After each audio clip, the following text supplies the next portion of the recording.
De dij begint met een les uit de boeken. Net op Squalle in Ljouwert, maar in het handelscentrum op de Westrijn. En dat is een andere manier van les krijgen. En dat is juist het leuke. En dat is ook wat we graag willen. Hè? Want we zijn uiteindelijk een ROC, een school.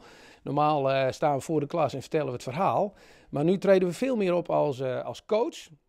Waarin die student eigenlijk de lead heeft over het proces zoals het gaat. En wij begeleiden hem daarin. En eigenlijk alle kanten op. Hè? Dus de richting die de student aangeeft, daar gaan we weer mee. Coachen we op. Hè? En uiteindelijk zal blijken of dat de goede weg is. Of dat het een beetje naar links of naar rechts moet. In het handelscentrum lezen alle keer boeken op slijn. Die binnen verkocht of gaan naar bibliotheken in de buurt. De studenten maken de boeken klaar om te versturen. Hierbij werken ze keer met lokale ondernemers, zoals Siert Henk de Bruin. Ik zeg ook altijd tegen de studenten van, ik neem je mee in het avontuur. Want het ondernemen, ik weet ook net altijd wat het mij brengt. Dus ik neem die studenten mee. Het zijn meer doeners als leerders.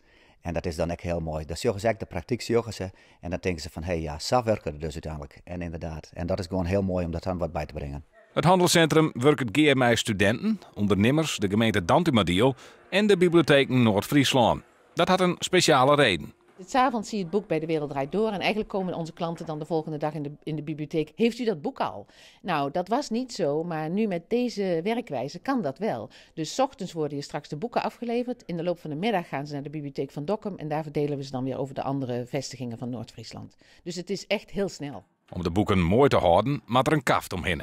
De studentenlogistiek binnen nog maar kret begonnen op het handelscentrum, maar de eerste reacties op dit levensecht leren binnen positief. Ja, ik denk vooral als je net te lang op school en net heel lang maar de hol in de boeken willen, dat je dan voor de motivatie wat meer horen kunnen voor zulke als mij dan, om het zo maar even te zeggen. Dus dat betekent net met de hollen, maar met de handen in de boeken, daar op een Westrijn.